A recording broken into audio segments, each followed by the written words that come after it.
Au lendemain de la fête de tous les saints, nous commémorons nos fidèles défunts, nous prions pour nos morts.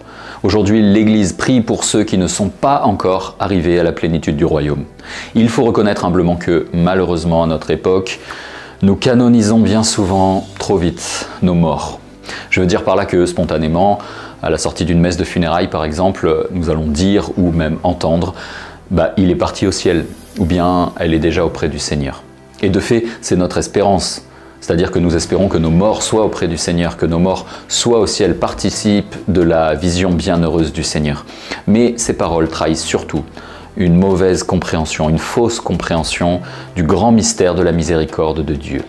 De Dieu qui, je le rappelle, c'est important, qui pardonne gratuitement tous les péchés. Dieu est infiniment miséricordieux. Aucun péché n'est trop grave pour ne pas être pardonné. Rien ne peut ni ne doit nous faire douter de cette vérité. Il ne manquera jamais de sang du Christ pour nous laver de nos péchés, quels qu'ils soient. Même s'ils sont nombreux, même s'ils sont graves. Peu importe. Pensez au bon larron, pensez au premier saint canonisé par Jésus lui-même. Il est au ciel. Aujourd'hui, tu seras avec moi au paradis, dit Jésus.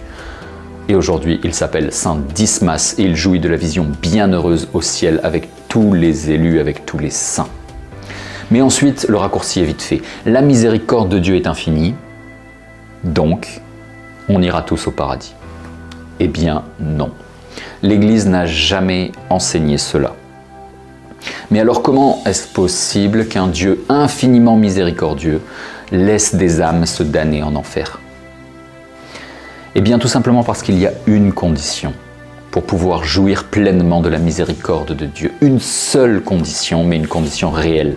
Et si nous refusons cette condition jusqu'à la fin de nos jours, Dieu ne pourra pas nous sauver. Non pas parce qu'il ne le veut pas, non pas parce qu'il n'en aurait pas le pouvoir, mais parce que nous ne le voulons pas.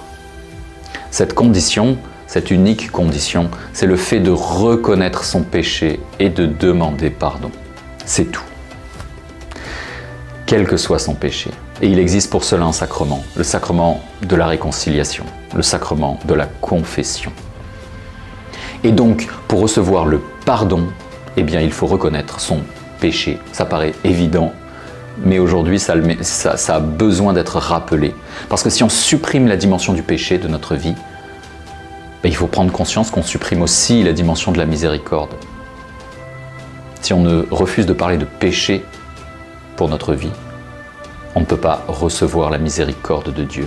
Et justement, vous remarquez combien on parle de moins en moins dans notre société aujourd'hui de péché. On va parler de blessures, on va parler de difficultés, on va parler d'erreurs, on va parler de conditionnement, on va parler de plein de choses, mais pas de péché. Sauf que refuser de reconnaître son péché, c'est fermer la porte à la miséricorde de Dieu.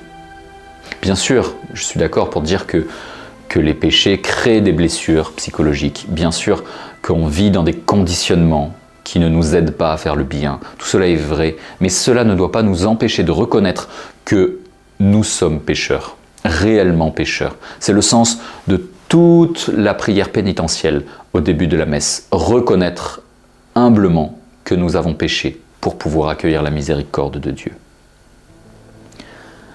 Et il est bon de savoir que tout péché grave, ce que nous dit le catéchisme de l'Église catholique, entraîne deux sortes de peines. Une peine éternelle, que l'on appelle le dam ou la damnation, le fait d'être coupé de Dieu, et une peine temporelle qui nécessite une purification. Ces deux peines sont les conséquences de tout péché grave. Ce n'est pas une punition de Dieu, mais une conséquence logique de nos actes. Un acte mauvais a des conséquences mauvaises, un acte bon a de bonnes conséquences, tout simplement. Mais les conséquences, lorsque le péché est grave, peuvent être elles-mêmes graves. Si nous mourons en état de péché mortel, toujours c'est l'enseignement de l'Église, du catéchisme de l'Église catholique, c'est-à-dire si nous mourons en ayant commis ne serait-ce qu'un seul péché grave de manière libre et consciente, sans en avoir demandé pardon, alors à l'instant de notre mort, nous allons directement en enfer. On voit que les conséquences peuvent être graves. Et si nous en demandons pardon, dans le sacrement de la réconciliation, par la confession, eh bien la peine éternelle est effacée. Mais les conséquences temporelles du péché doivent encore être réparées. Alors c'est quoi ces conséquences temporelles? Eh bien c'est simple, hein. Si vous avez volé 10 €, vous allez vous confesser, vous demandez pardon, Dieu vous pardonne. Mais il faut aussi réparer le dommage, c'est-à-dire en gros rendre les 10 €. Là évidemment c'est un exemple très simple, mais en réalité tout péché produit des dommages, parfois évidents, comme ces 10 €, mais la plupart du temps des dommages dont nous n'avons même pas conscience. Et ces dommages doivent être réparés. Et là, cette réparation, en fait, c'est le travail aussi de toute notre vie. Elle se fait par la prière, elle se fait par le jeûne, elle se fait par les actes de charité, par l'exercice de la vertu, etc., etc. Jusqu'à atteindre la sainteté, jusqu'à devenir des saints. Et c'est possible avec la grâce de Dieu. La fête d'hier, la fête de la Toussaint, nous le rappelait avec force. Tous, nous pouvons, déjà tous nous sommes appelés à devenir des saints, mais tous nous avons la grâce pour devenir des saints.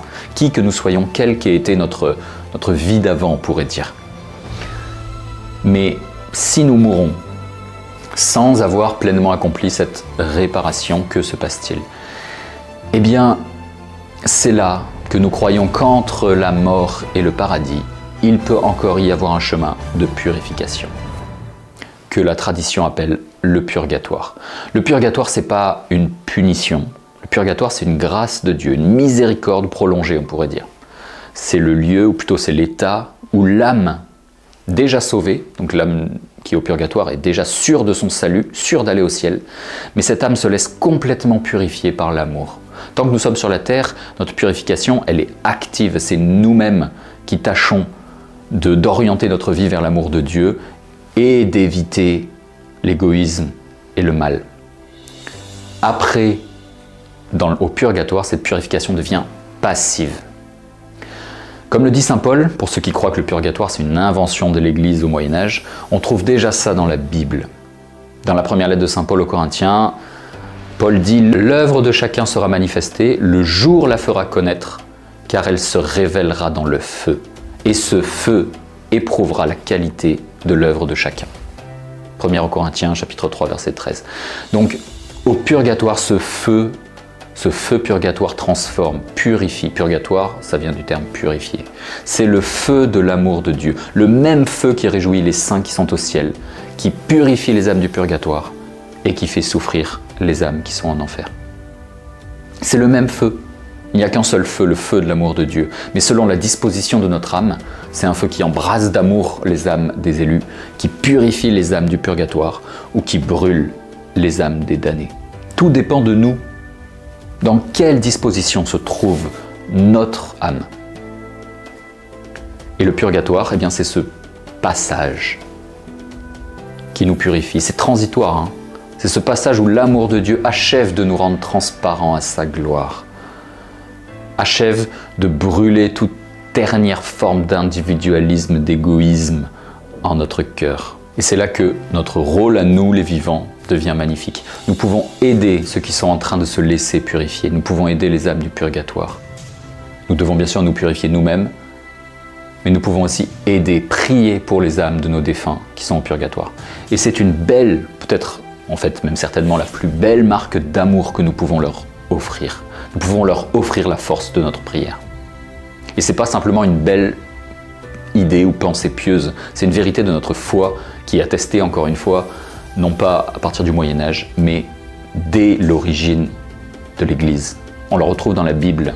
Je vous donne une autre citation biblique qui parle explicitement du purgatoire, qu'on trouve dans le 2e livre des Maccabées, chapitre 12, qui dit « C'est une pensée sainte et pieuse de prier pour les morts, afin qu'ils soient délivrés de leurs péchés. » Ça veut dire que nos morts, eh bien, peuvent être enfermés dans leurs péchés avec une possibilité de délivrance.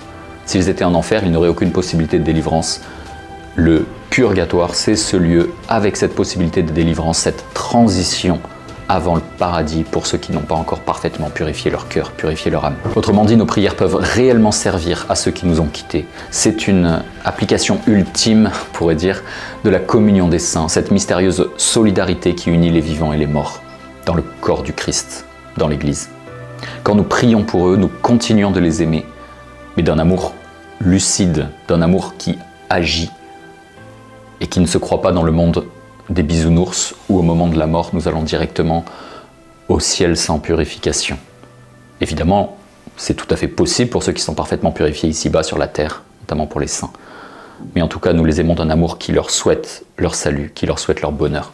Donc il faut le dire, nous ne connaissons pas le sort éternel de nos défunts. Seul le Seigneur voit le fond des cœurs, nous dit la Bible. Seul lui sait si une âme est prête à la vision bienheureuse au paradis, ou si elle a encore besoin d'être purifiée. Alors dans notre ignorance, aujourd'hui, où nous commémorons tous les fidèles défunts, nous prions pour tous sans exception. Nous prions pour tous nos défunts. Les tombes aujourd'hui sont particulièrement couvertes de fleurs en ce jour pour témoigner justement de notre prière. Mais si les fleurs se fanent, la prière, elle, ne se fane pas.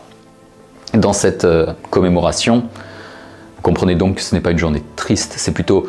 c'est pas simplement le souvenir de nos morts comme des personnes que nous ne reverrons jamais, c'est continuer à aimer nos morts en leur offrant notre prière, parce que nous espérons leur salut, parce que nous espérons le meilleur pour eux, parce que nous voulons qu'ils vivent à jamais dans le royaume des cieux.